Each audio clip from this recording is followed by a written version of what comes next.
predicting the future can be hard. In 2001, Stanley Kubrick imagined a future with space stations and a moon base, where video calls still needed to be made in a phone booth. Predicting the future of social media is a little easier, especially when you're only looking a little bit ahead, based on trends that have been proving themselves in 2017. So, here are 7 trends that are important to keep an eye on in 2018. This isn't really a trend. Mobile has been growing fast over the last decade, but it will reach the tipping point in 2018. The Global Web Index has found that, in some countries, 16 to 24 years olds are already spending more time online via mobile than on any other device. That's not just in fast growth regions like Argentina. Generation Z users in Italy, Japan and Ireland are already past the tipping point. According to eMarketer, in the US 93.4% of the population with internet access will use a mobile device to go online. They also predict that by 2021, 19.3% of the population will access the internet only through a mobile device. Searching on mobile is no longer an important consideration. It is quickly becoming the norm. The most common form of search is now multi-platform. Having a message that appears native on each platform, mobile and desktop, is paramount. For some marketers, it means a change of approach. Rather than adapting content that works on desktop to mobile, content that works well on mobile should be adapted to desktop. Getting into the mindset of creating content that grabs attention and makes a point well and quickly is something that helps all types of marketing. And social marketing should now be mobile first. Siri used to be a novelty.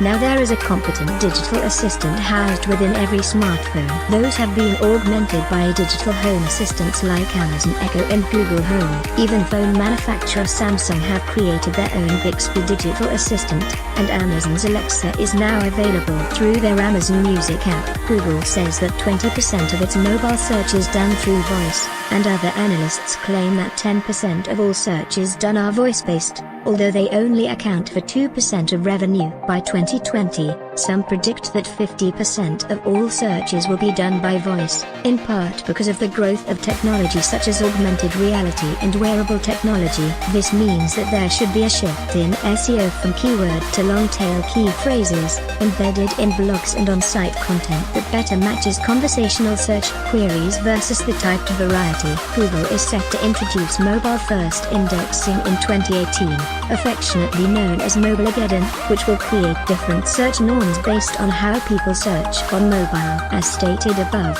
1/5 of all Google mobile searches are voice-based and the number is only set to rise. Influencer marketing has been one of the growing trends in 2017, with 94% of marketers finding it to be effective. One of the reasons for its effectiveness is how well it works with other forms of social media marketing. The aim of social is for a business to have a genuine interaction with its customer base, piggybacking off content creators who already have a genuine relationship with their audience is very effective. Influencer marketing also helps to reach the 32% of internet users that use an ad blocker. One of the biggest trends has been the use of micro-influencers, influencers with between 1,000 and 10,000 followers. Not only does this mean that it has opened up influencer marketing to smaller businesses, micro-influencers provide a better ROI, with engagement rates of 8% compared to 6% for influencers with over 100,000 followers or more. The most important thing to consider when using influencers is to work with the right ones. You can find influencers using third-party vendors which will search for the correct matches, but you still need to look at their content to make sure that their branding matches the branding of your business, rather than just treating it as a numbers game. Facebook is dominating the social media scene. It is over 2 billion active users. Its nearest rival is YouTube, with 1.5 billion users and is more a video streaming platform than a social media service. WhatsApp stands at 1.2 billion users, but is now being matched by Facebook Messenger after WeChat and QQ.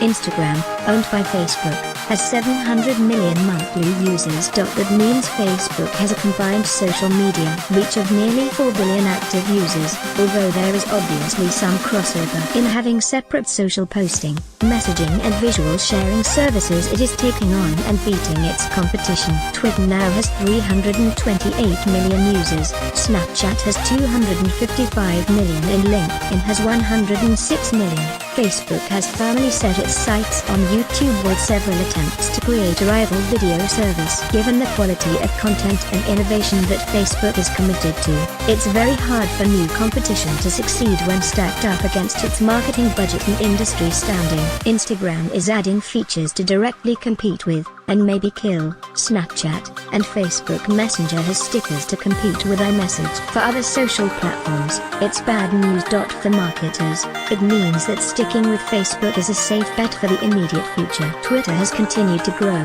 but not at the rate of its competitors. While WhatsApp, Facebook and Facebook Messenger all added around 500 million users between 2014 and 2016, Twitter just managed to add 31 million. In marketing terms, it still has its uses and different advantages as a platform, but with a sixth of the users of Facebook alone, and a 12th of the Facebook family users, it is becoming less and less of a competitor. Even though LinkedIn has an even smaller active user base, its B2B focus presents a real advantage to marketers seeking other businesses. Twitter has tried to keep up, acquiring Periscope, artificial intelligence startup Magic Pony, and ad networks Telepart and Niche. It even bumped up the 140-character limit to 280, as it's no longer bound by the 160 characters of an SMS message, but hasn't really addressed the real issues. It isn't that Twitter isn't growing, it's that it is growing and adapting too slowly in relation to its competitors. Even when it does innovate,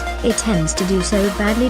Twitter abandoned Vine in 2016, because it couldn't offer its influencers the incentives of Snapchat, Instagram and YouTube. The challenges of monetizing Twitter and opening it up to marketers means that it has fallen far behind Facebook in terms of the tools it offers. Unless Twitter can pull something out of the bag that makes it more appealing to users and businesses, then it will continue to die the slow death of comparatively lackluster growth.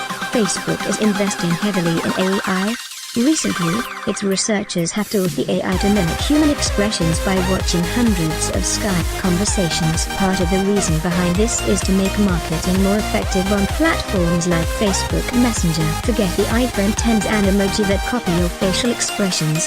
Facebook are building bots that can speak to you with human expressions when they try to sell you things. It's also investing heavily in AI voice recognition, meaning a virtual shopping assistant isn't that far away. It will probably be called M. By the way, the use of AI goes much deeper. It could be used in marketing to curate information and make recommendations. If you are an e-commerce store selling books, the bot can sweep through your social media profile and find mentions of books, then present the best matches from its own catalog that you might be interested in, and talk to you using the type of language you've used in your own digital posts. Predictive customer service, ad targeting, customer segmentation and even product pricing can be used to find and appeal to an audience, providing people with much more relevant information and offers. AI can use the data of the deep web to sell things effectively. A lot of AI is still behind the scenes, but the usefulness of bots will improve over time, just as the efficiency of digital assistants has improved since Siri was first released as an app in February 2010.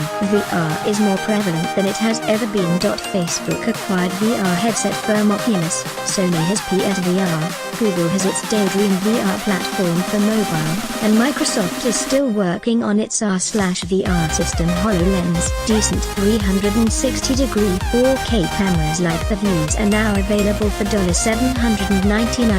However, VR is still in early adopter territory. Worldwide, there are only around 19 million people who have VR headsets. 10 million of those are the throwaway Google Cardboard headsets, and 5 million of those are the Samsung Gear VR headsets, given away free with their new flagship phones. Around 1 million people have dedicated VR headsets like the PSVR 915,000, Oculus Rift 140,000, and the HTC Vive, 130,000. There will be a market for VR and AR, but at the moment the technology is too expensive and bulky to have been picked up by a mass audience. There isn't yet a killer game or app that creates a real incentive to adopt the technology. That's not to say that it won't become relevant in the future, but the small numbers of people who have the technology, let alone use it consistently, means that it isn't a technology that needs to be adopted widespread by marketers yet. We still need to market in the now and wait for the future a little longer. The most important thing to focus on to stay relevant in 2018 is your audience. If you know what they like and what they react to,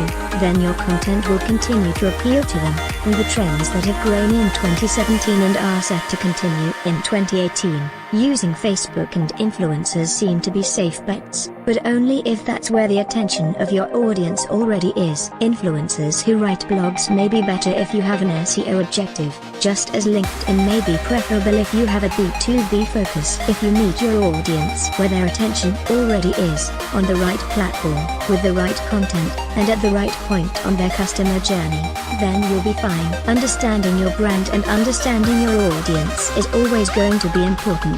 That's a trend that will definitely still be as relevant in 2028 as it will be in 2018.